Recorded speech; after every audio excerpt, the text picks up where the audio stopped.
xamul bu amul sensu humanité ak sens des mots ban mot la war a utiliser ci circonstances yooyu da lay wan ni yëgul li dal étudiant bi te mu bokkoon ci normalement ci njabootam. waa conseil académique ñu ngeen di gisee ni dañu décider pour réformer passé coûte que coûte dañu convoqué conseil académique de l'université le lendemain dans des conditions où étudiants yi newuñu fa woon ñu ne dañuy dakkal amicales yi mais boo dakkalee amicales yi lan moo fi des jàmmaarloo parce que amicales yi ñoom ñooy les seuls ñi nga xam ne mun nga négocier ak ñoom ak discuter ak ñoom boo nee ñi ñu war a discuter da nga leen légitimer parce que am na ci ñu am 31 ans et cetera nga ne donc amuñu benn légitimité pour discuter d'ailleurs dañ leen di suspendre ñu xool yan pexe la ñuy def pour yan critères la ñuy teg yu bees pour choisir ay yeneen amicales mooy ñii moom bokkatuñu mais en pleine crise les seuls interlocuteurs yu nga am nga ne la ma leen di liquider donc lii moo indi en résumé lii mooy en résumé situation crise bi ma jëm ko nag faram-fàccee ci pàcc yi ma xaw a jaar nii rapidement crise bi jàpp naa ni lu mu ñu mënoon éviter la maanaam boomu Abdoulaye Ba bi lu ñu mënoon éviter la te Ousmane Sonko am na ci responsabilité morale ki rey xamuñu ko waaye ki responsabilité moralu deewaa ji Ousmane Sonko bokk na ci parce que le 21 février 2025 la toog assemblée nationale ne leen mënuñu maa ngi woon assemblée jour boobu mu ne mënuñu fay étudiants yi yoreel étudiants yi continuer di yore étudiants yi ni ñu leen yoree ba fii jaaduwut parce que Côte d'Ivoire moo ñu ëpp perte moyen te Côte d'Ivoire du def ci ay étudiants lu toll lu ñuy def mu ñëwaat yeesal wax jooju ci jour bi nga xam ne nee nañu ñoom seen ñu boomoon ci événement wu 2021 2023 ñu leen di sargal jël xaalis di expliquer xaalis bi ñaata lañ leen jox xaalisu Sénégal jour boobu mu yeesalaat ni pendant que muy jox ñooñu suñu alal mu ne non étudiants yi mérité wuñu alalu Sénégal mu ne moom foofu la def ak ñoom appel à gatsa gatsa ne moom ñi fi jaaroon lu ñu doon nangu moom du ko nangu mooy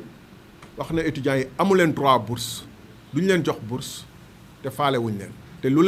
mu leen jaral mu jaral ma ko man donc les conditions étaient psychologiquement réunies d'autant plus que étudiants yi dañ jàpp ni que dañ leen wor Pastef daf leen wor parce que loolu bokkul woon ci projet bi moo doon dañuy yokk bourse yi peut-être projet yi moo doon étudiants yi day gën a nekk à l'aise bu ñu ñëwee projet bi moo doon gars yi zircon bi pétrole bi gaz bi bu ñu nangoo xaalis bi bu ñu wàññee suñu train de vie bu ñu wàññee fonds politique yu xaraam yi bu ñu kiiwee yëpp yéen seen dund dina gën a ñoŋ loolu la moo doon projet bi loolu la étudiants yi gëmoon mu jaral leen ñu xeexal waa Pastef nga ñëw nee leen non dama leen doon nax dama leen di wor te mun leen ci dara loolu moo yokk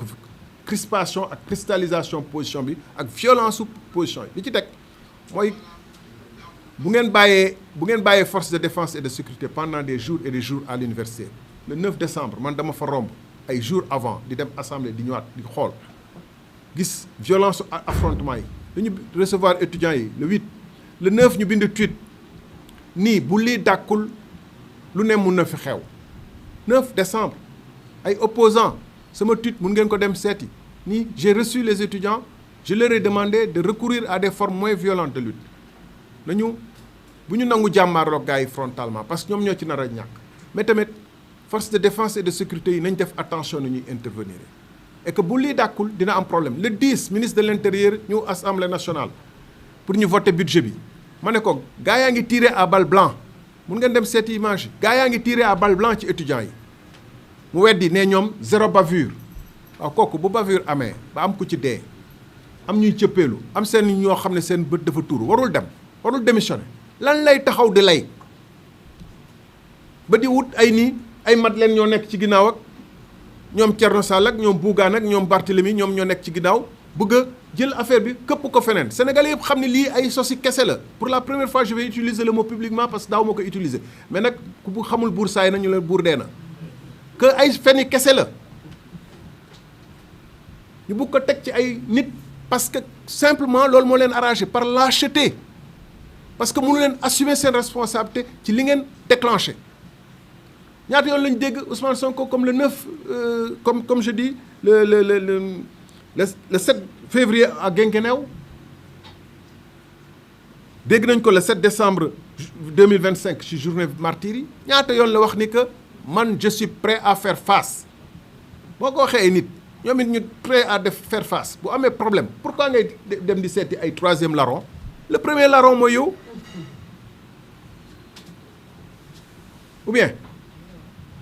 loolu moom faut qu'ils assument leurs responsabilités mais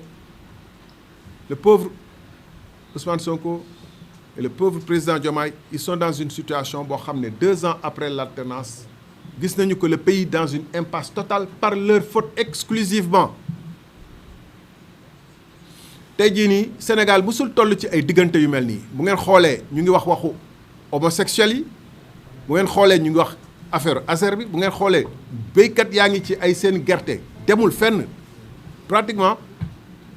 béykat yaa ngi tëj seen gerte ci ay seen i néeg toog di xaar yàlla situation économique monde paysan bi musul mel ni graaw ñu jël piller suñuy données informatiques attaqué direction générale des impôts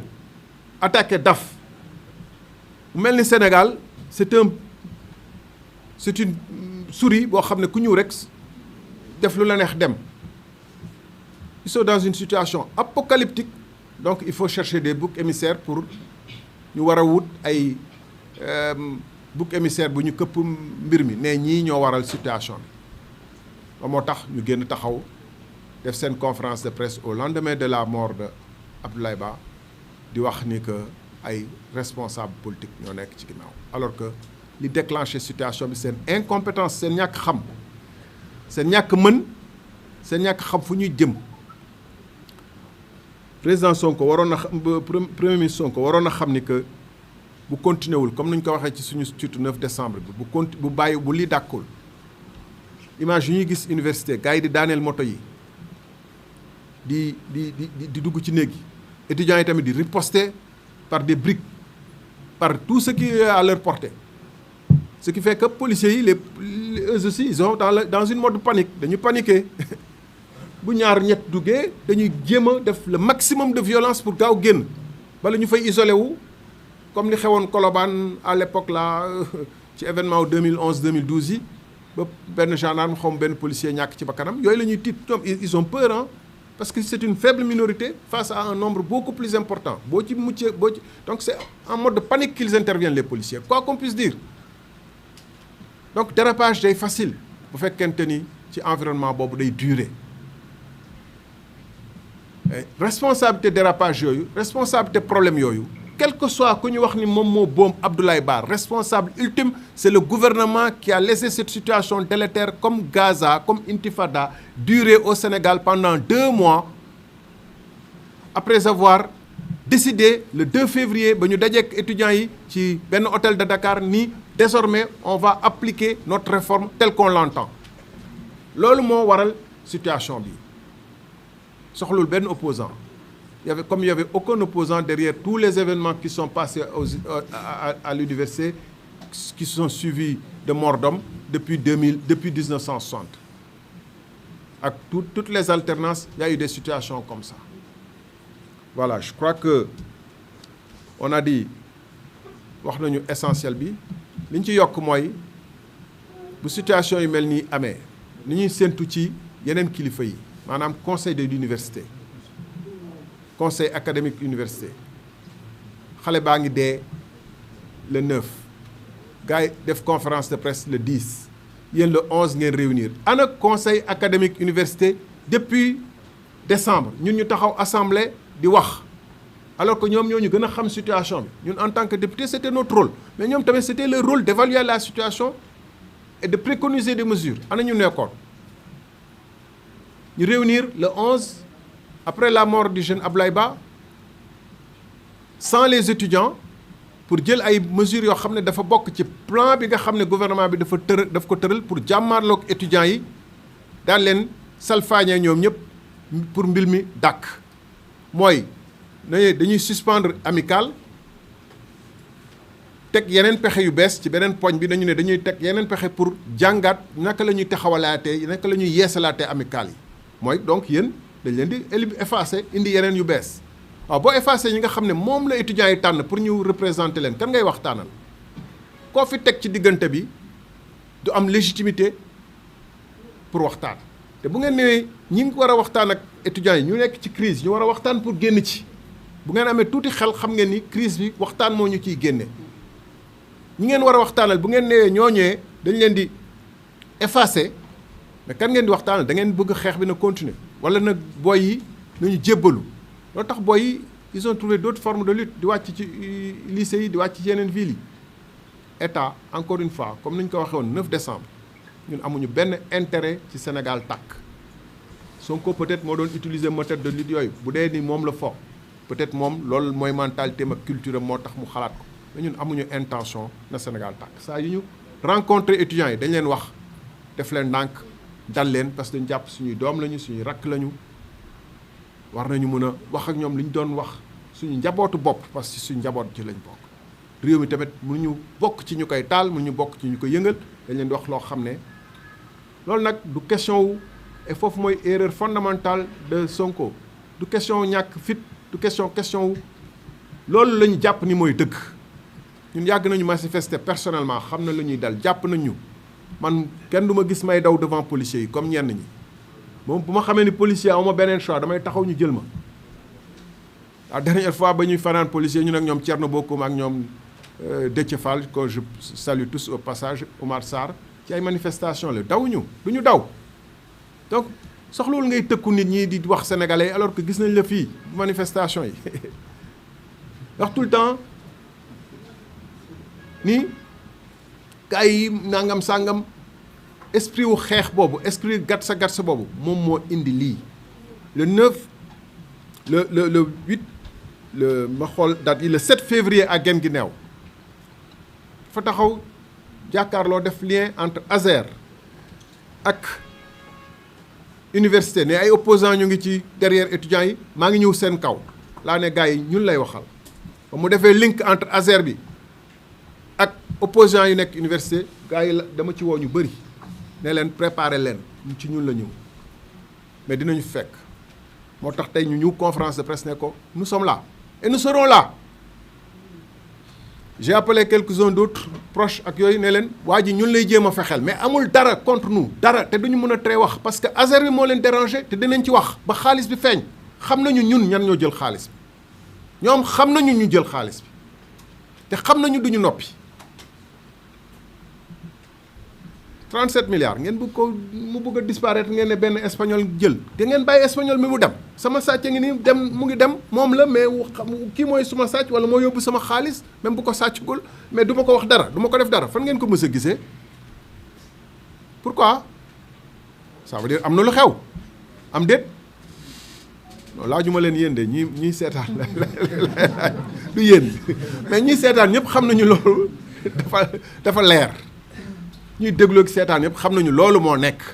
waa ji moom yoxoosuwul rek depuis 17 mois yóbbu suñu xaalis kenn porté wu ko plainte ci gars yi ñun porté nañu plainte mais kenn porté wu ko plainte kenn def ko mise en demeure waa Pastef laajuñu assurance bi fu mu jaar nañu joué assurance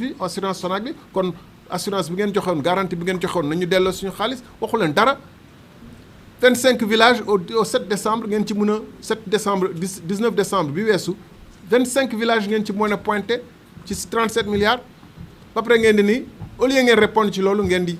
comme Sonko sait le faire il fait des attaques par-dessus la ceinture di wax ci ay jikko nit ci ay kiw nit di attaquer attaque personnelle ba pare di xëbalaate jour boobu ñu ngi ñoom ci ay lu ma tuddee woon tournée de vagabondage politique parce que vagabondage mooy nga bàyyi sa liggéey bàyyi situation université bu tar université Sénégal yëpp nekk ci ay njàqare ngeen war a toog régler loolu ngeen di dem ci àll bi di tourner pour def seen campagne électorale déguisée loolu la ñu ne woon président bu demee Sénégal oriental moom mu dem kii le lendemain ñu dajeeg CICES nag di fecce ko dalal di tëb ko dal ne ñoo ci nekk mais le surlendemain maanaam le lundi s'il y a eu décès à l'université mais ils doivent se dire que nous on a été nuls on a été incompétents on n'est rien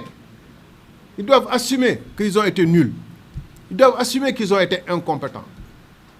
Ils doivent assumer qu'il y a une rupture totale entre eux et le peuple. Que pendant que les étudiants souffraient et étaient réprimés, que pendant que les étudiants rentrent à l'université dire que ñun dañu xiif xeexuñu, que pendant que les étudiants di maajal ci mbedd mi pour am lu ñu lekk, ñoom ñu ngi fecc. te ñoom ñoo ne woon étudiants yooyu ñun yéenay ñun ba tax na bañ koy jàpp étudiants yi ñoo doon njëkk a génn nekk barrière. Ils doivent dire qu'ils sont nuls. loolu mooy réalité bi. Sonko et son gouvernement ont été totalement